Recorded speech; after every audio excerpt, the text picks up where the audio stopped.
여러분은 거북목을 교정하기 위해 어떤 방법까지 시도해보셨나요? 목 스트레칭? 마사지? 경추베개? 심지어 사무직이나 학생분들은 이런 책상까지 사용하며 바른 자세를 유지하려고 최선을 다하고 계시죠? 하지만 이러한 노력에도 불구하고 다음날 통증이 다시 찾아오면 여전히 내 자세가 잘못되진 않았나 자책하는 시간이 많을 거라 생각합니다. 물론 스트레칭, 바른 자세 유지 등 모두 우리 목과 어깨 통증을 예방하기 위해 좋은 습관이지만 이보다 어쩌면 더 중요하지만 우리가 간과하고 있는 것이 있습니다. 그것은 바로 횡격막.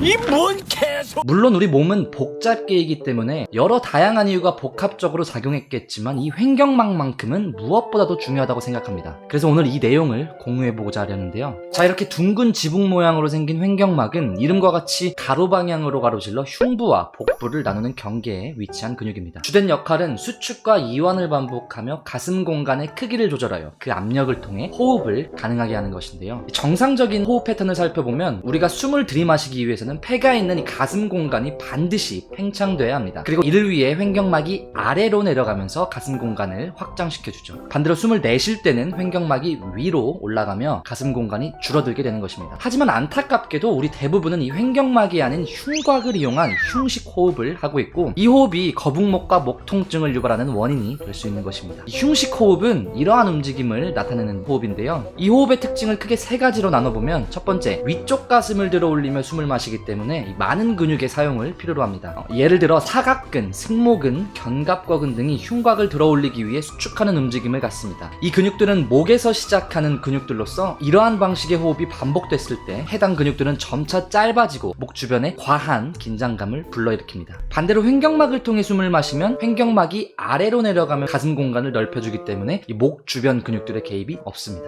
두 번째, 흉식 호흡을 했을 때 횡격막 호흡에 비해 훨씬 적은 양의 산소만을 호흡하게 됩니다. 때문에 그만큼 더 자주 호흡을 해야 하고 이는 과호흡을 유발하죠. 반대로 횡격막 호흡은 흉식 호흡에 비해 훨씬 많은 산소량을 섭취할 수 있기 때문에 과호흡 위험이 매우 적은 것이 특징이죠. 세 번째, 흉식 호흡은 교감신경과 연관이 깊은데요. 즉 우리가 스트레스를 받을 때, 우울할 때, 집중력이 필요할 때 등과 같이 잔뜩 긴장해 있는 상황에서 흉식 호흡을 더 많이 하는 경향이 있습니다. 유아 시절에는 자연스럽게 횡격막 호흡을 하지만 나이가 들어갈수록 우리는 흉식 호흡의 패턴으로 대부분 변화해 간다고 합니다. 바쁘게 돌아가는 현대사회의 모습을 보면 우리의 변화된 호흡 패턴이 어쩌면 우리의 잘못이 아닌 치열한 사회 속에서 살아남기 위해 어쩔 수 없었던 결과이지 않을까 하는 생각이 문득 듭니다. 어찌됐든 우리는 횡격막 호흡을 연습하는 과정을 통해서 정상적인 호흡 패턴을 되찾고 이 거북목과 목 통증은 물론 우리 신체 모두를 이완시켜줄 필요가 있습니다. 자, 그럼 횡격막 호흡을 바로 연습해 볼 건데요. 일단 앉아서 하셔도 되고 누워서 하셔도 무방합니다. 먼저 한 손은 가슴에, 다른 한 손은 배 위에 올려놓고 평상시처럼 자연스럽게 숨을 한번 쉬어보세요. 그리고 어떤 손이 더 많이 올라가고 내려가는지 느껴보겠습니다. 만약 가슴에 얹은 손이 배에 얹은 손보다 먼저 올라간다면 횡격막이 아닌 가슴을 이용해 호흡을 한다는 뜻이며 이는 숨을 쉴 때마다 목 주변 근육들을 계속해서 긴장하게 만들고 있는 것입니다. 자, 다시 한번 숨을 쉬어볼 건데 이번에 들이마실 때는 코로 들이쉬고 가슴은 움직이지 않도록 신경을 한번 써보겠습니다. 그럼 배가 풍선처럼 빵빵하게 채워지는 것을 느끼실 수 있을 텐데요. 이게 바로 횡격막이 내려간 상태입니다. 숨을 내쉴 때는 이 볼록해진 배가 다시 들어가는 것을 느끼면서 뱉으시면 되는데요. 이때는 입술을 작게 한 상태에서 들이쉴 때보다 더 천천히 그리고 길게 내뱉습니다. 들이마실 때는 2초간 들이쉬고요. 아주 잠깐 숨을 참았다가 4초에서